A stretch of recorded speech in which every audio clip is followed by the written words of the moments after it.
हाय, मी नीलम. आरसा, मनाचा आरसा. अहो, आरशाबद्दल कोणी अनभिज्ञ आहे का? आरशामध्ये आपण बघतो म्हणजे काय करतो, आणि दिवसातून माणूस आरशामध्ये किती वेळा बघतो आणि त्यामध्ये काय बघतो हे काही वेगळं सांगायची गरज नाहीये. पण आज मी त्याच आरशाच्या बाबत तुम्हाला माहिती आहेत नाहीत मला माहित नाही, पण मला असं नक्की वाटलं की ह्या गोष्टी आपण आपल्या सर्व जे कोणी माझे सगळे व्हिडिओज ऑडिओज ऐकतात त्या सर्व माझ्या मेंबर्स बरोबर मी ते शेअर करावं असं मला फार मनापासून वाटलं.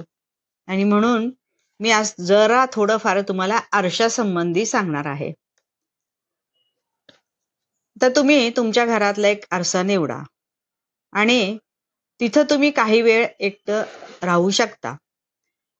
कुठलाही आरसा असेल तरी चालेल, छोटा मोठा, आणि शांत वेळ आणि झोपण्यापूर्वीची वेळ किंवा सकाळी उठल्यानंतर वेळ, तुम्हाला दिवसातील जो कुठला निवांत वेळ मिळेल त्या वेळेमध्ये तुम्ही आरशासमोर जाऊन उभे राहा. अर्थातच तुम्ही नेहमीप्रमाणे आरशात तुमचं चेहरा, केस, डोळे, ठेवण, पोश्चर वगैरे वगैरे ह्या सगळ्या गोष्टी तुम्ही नक्कीच बघणार आहात. पण स्वतःकडे बघून अगदी ताठ उभे राहून छानपैकी पोश्चर करून स्वतःला आय लव्ह यू असं तुम्ही म्हटलं पाहिजे. आणि त्याचबरोबर स्वतःच्या प्रतिबिंबाकडे बघताना मी किती छान आहे, मी किती सुंदर आहे, माझे डोळे किती सुंदर आहेत, माझं हसणं किती सुंदर आहे, माझे दात किती सुंदर आहेत, वगैरे वगैरे ह्या गोष्टी तर आपण सगळ्या स्वतःबरोबर शेअर केल्याच पाहिजेत.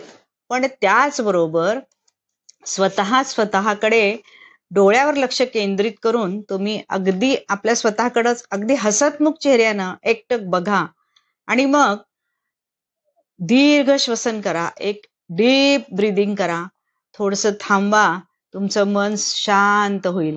मला वाटतं एवढा वेळ तुम्ही आरशात अशा आपल्याला जे काही आवरायचंय ते सोडून तुम्ही कधी पाहिलंच नसेल.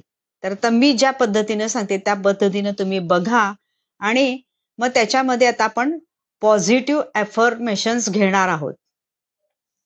म्हणजे काय, तर सर्वात प्रथम की मी माझ्या ह्या संपूर्ण शरीराची, या संपूर्ण देहयष्टीची, मन, शरीर, बुद्धी, आत्मा जे काही परमेश्वराने मला भरभरून सगळं अखंडित दिलेलं आहे त्याबद्दल प्रथम परमेश्वराचे आभार माना.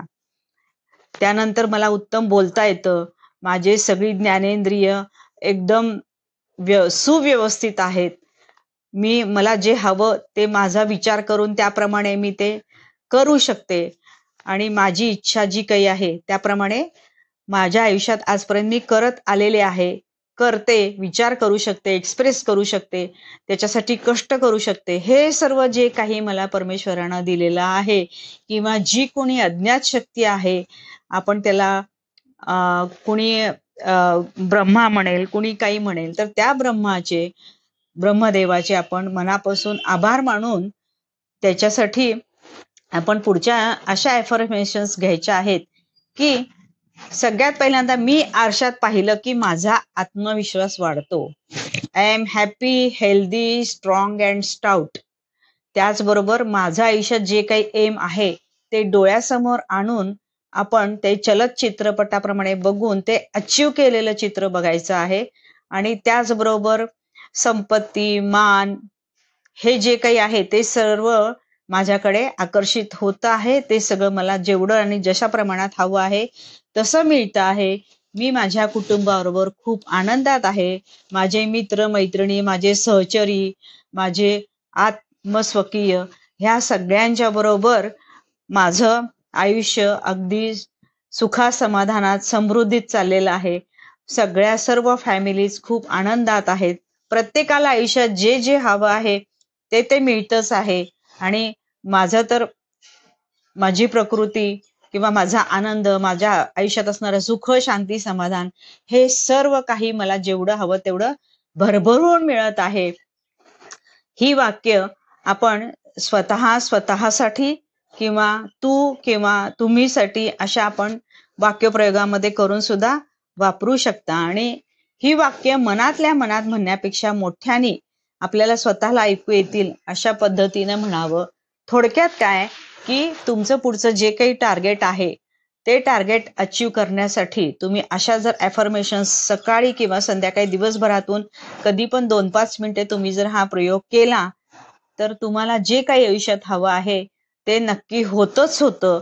आणि हे सर्व करत असतानाच मी स्वतःमध्ये आत्ममग्न होऊन मी 5 मिनिटासाठी 10 मिनिटासाठी शांततेनं बसून मेडिटेशन करते आहे आणि त्याच्यामुळं माझी पॉवर वाढलेली आहे. अशा पद्धतीचं सुद्धा तुम्ही संभाषण करू शकता. थोडक्यात काय तर आरशासमोर उभं राहून काही बोलायचं आणि त्याच्यामध्ये तुम्ही स्वतःला काही अक्कड वाटून घेऊ नका. आणि असं तुम्ही हळू रोज जसं करत जाईल तशी तशी तुम्हाला ती सवय होत जाईल आणि मग तुम्हाला जे हवं ती गोष्ट तुमच्या सुप्त मनापर्यंत पोहोचेल. आणि ह्या मिरर टेक्निकचा तुम्हाला प्रचंड फायदा होईल आणि मग तुमच्या आयुष्यात जे तुम्हाला हवं ते भरभरून मिळेल. तेव्हा नक्की तुम्ही हा प्रयोग करून बघा.